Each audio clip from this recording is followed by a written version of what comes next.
Assalamualaikum warahmatullahi wabarakatuh.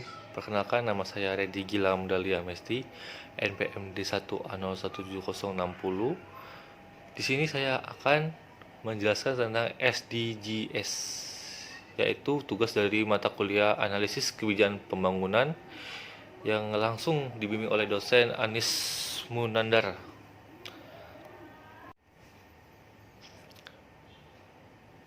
Di dalam materi SDGs sendiri yang diberikan oleh Pak Aris,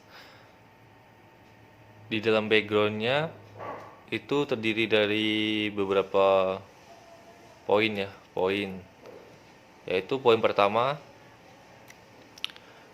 meskipun indikator kesejahteraan secara internasional cukup seragam, tetapi aksi pembangunan yang dilaksanakan oleh negara-negara di dunia bukan hanya tidak bergerak pada satu arah yang sama, tetapi justru saling menyilang, saling memotong, bahkan saling menghambat satu sama lain.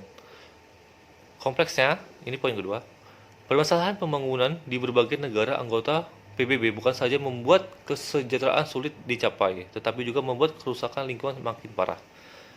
Poin ketiga, terjadinya banyak aksi penyelamatan lingkungan pada bagian-bagian dunia tertentu, tetapi banyak pula terjadi aksi perusakan lingkungan bahkan oleh negara-negara dengan teknologi yang maju.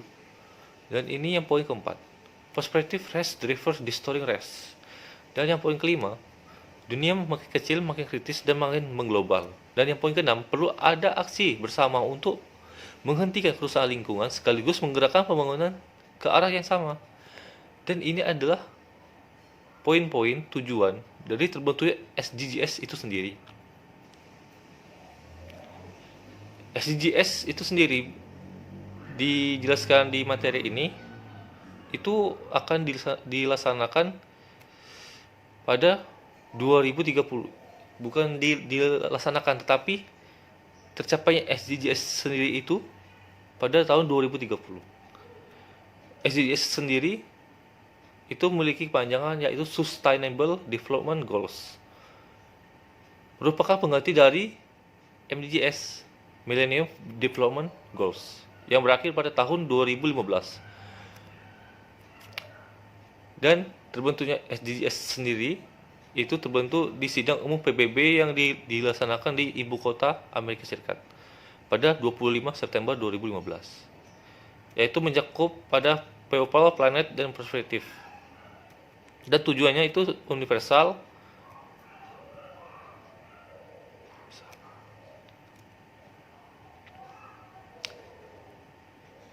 tujuan pembangunan berkelanjutan itu ada 17, yaitu dari SDGs sendiri, yaitu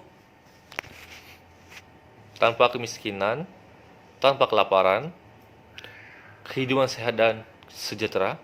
Yang keempat, pendidikan berkualitas, kesetaraan gender, air bersih dan sanitasi layak, energi bersih dan terjangkau, pekerjaan layak dan pertumbuhan ekonomi yang meningkat, industri, inovasi, dan infrastruktur yang terus berjalan, berkurangnya kesenjangan, kota dan pemukiman yang berkelanjutan, konsumsi dan produksi yang bertanggung jawab, penanganan perubahan iklim, yang ke-14 ekosistem laut, yang ke-15 ekosistem daratan, yang ke-16 perdamaian, keadilan, dan kelembagaan yang tangguh, dan yang ke-17 yaitu kemitraan untuk mencapai tujuan. Dan ini saya akan menjelaskan tentang perbedaan MDGs dan SDGs. MDGs itu sendiri dilaksanakan pada tahun 2000 sampai 2015. Di dalam MDGs sendiri itu 50% target dan sasaran adalah mengurangi separuh kemiskinan. Targetnya terlalu minimal. Banyak negara telah terlebih dahulu mencapainya. Dari negara maju untuk negara berkembang, MDGs mengandaikan bahwa negara miskin dan berkembang mempunyai pekerjaan rumah. Sementara itu, negara maju dengan penyediaan dana dari atas top down. Dokumen MGS dirumuskan oleh para elit PBB dan OECD di New York, itu dapat tanpa melalui proses konsultasi atau pertemuan dan survei warga. Solusi parsial atau timbal sulam. 8 tujuan MDGs sebagian besar hanya mengatasi gejala-gejala kemiskinan saja. Masalah ekologi dan lingkungan hidup tidak diakui. Ketimpangan tidak mendapatkan perhatian. Demikian halnya dengan soal pajak dan pembiayaan pembangunan. Itu berbanding terbalik dengan SDGs. Di dalam SDGs sendiri itu 100%. Target dan sasarannya adalah semua, sepenuhnya dan tuntas. Mengakhiri kemiskinan 100%. Penduduk memiliki akta kelahiran. Memerlukan fokus untuk merangkul mereka yang terpinggir dan terjauh. Berlaku universal. SDGs memandang semua negara memiliki pekerjaan rumah. Tiap-tiap negara wajib mengatasinya. Tiap-tiap negara harus bekerja sama untuk menemukan sumber pembiayaan dan perubahan kebijakan yang diperlukan. Dari bawah, bottom up dan partisipasi. Dokumen SDGs dirumuskan oleh tim bersama dengan pertemuan tatap muka lebih dari 100 negara dan survei warga. Solusi yang menyeluruh berisi tujuan-tujuan yang berupaya merombak struktur dari sistem, yaitu kesetaraan gender, tata pemerintahan, perubahan model konsumsi dan produksi, perubahan sistem perpajakan, diakuinya masalah ketimpangan, diakui masalah perkotaan. 5P dalam TPB dan atau SDGs sendiri itu terdiri dari perspektif, peace, partnership, planet, dan people, yaitu ibaratkan mereka berlima ini bisa terpenuhi. Jadi pembangunan berkelanjutan itu tidak akan ada masalahnya, gitu.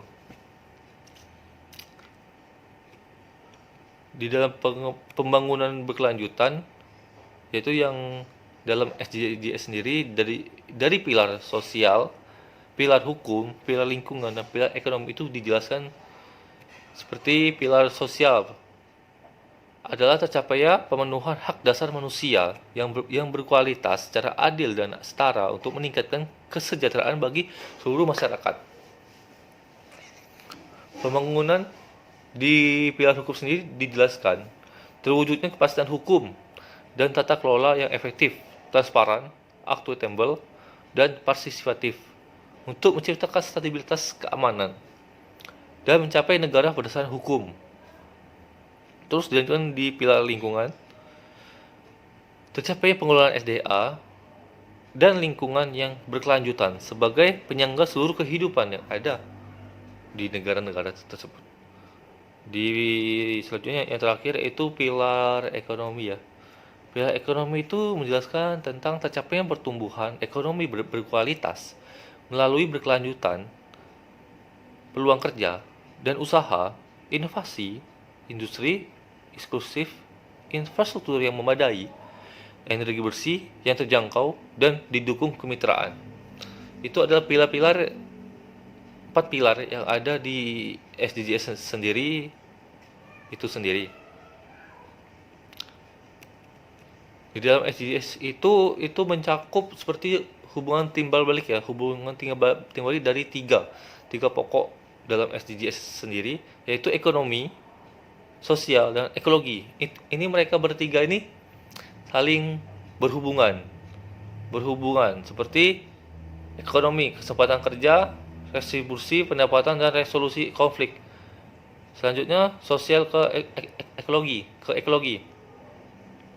nilai-nilai budaya, partisipatif, dan konsultasi. Selanjutnya ke ekologi ke ekonomi, asesmen lingkungan, valuasi lingkungan, dan internalisasi.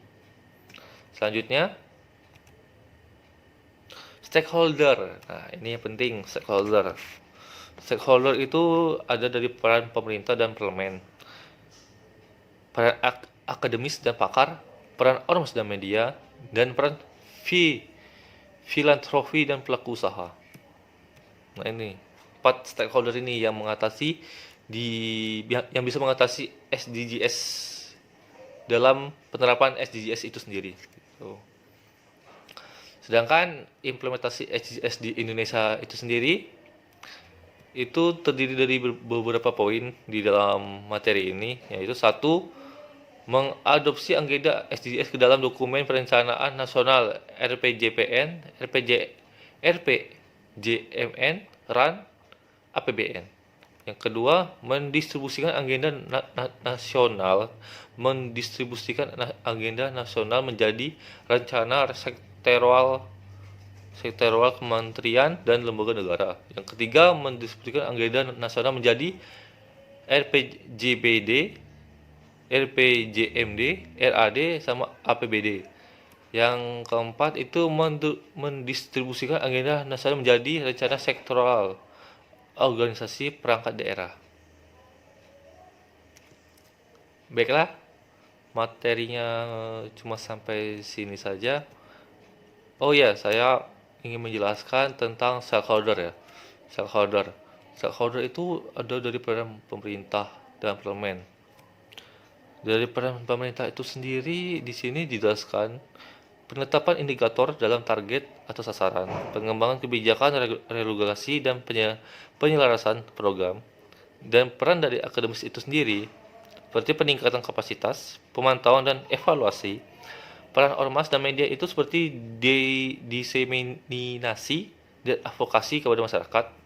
Yang kemudian peran filantropi dan pelaku usaha itu seperti advokasi kepada pelaku usaha, fasilitas program yang ada di negara tersebut. Baiklah, hanya itu saja yang bisa saya jelaskan. Kalau kurang saya mohon maaf. Kalau ada kata-kata saya yang kurang jelas, nanti saya akan kasih filenya di bawah deskripsi. Baiklah, saya tutup. Assalamualaikum warahmatullahi wabarakatuh.